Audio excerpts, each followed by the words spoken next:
Salutare tuturor! Acesta este un nou tutorial video oferit de compania Autodoc, cu instrucțiuni pentru înlocuirea pieselor auto. În acest filmuleț vă vom arăta cum puteți înlocui de sine stătător filtru de combustibil pe Volkswagen Passat B6. În descrierea de mai jos găsiți link-urile către magazinul nostru online, de unde puteți cumpăra piesele de schimb necesare. Deschideți capota.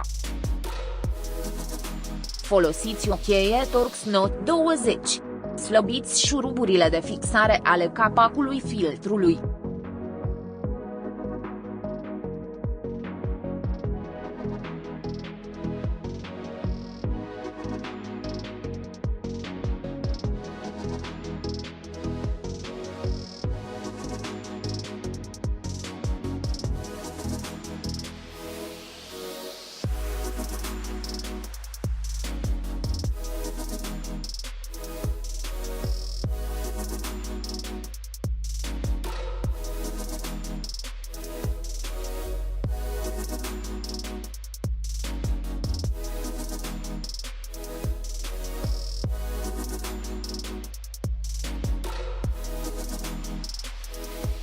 Deșurubați capacul filtrului de combustibil.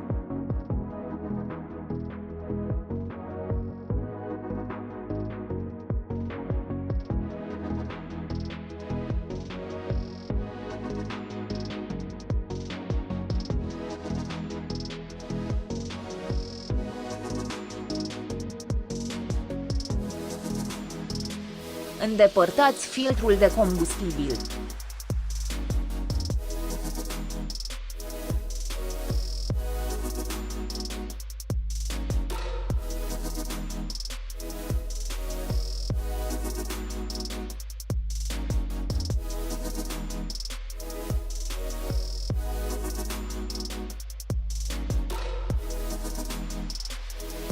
Îndepărtați inelul de etanșare vechi.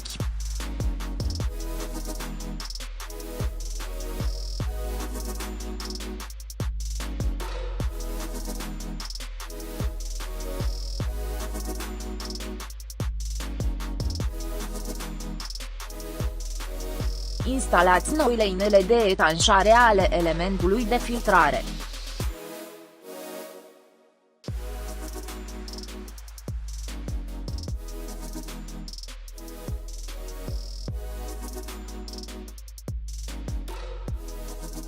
Instalați noul filtru de combustibil.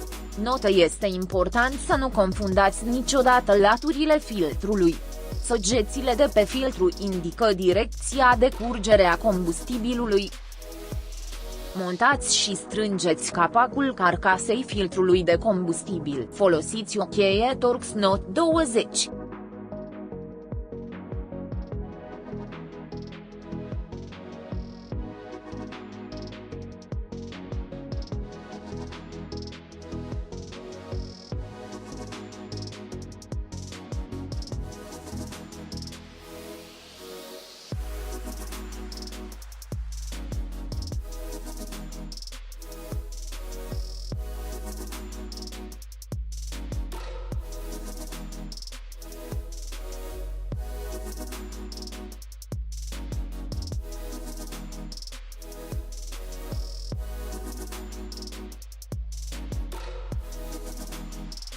Închideți capota.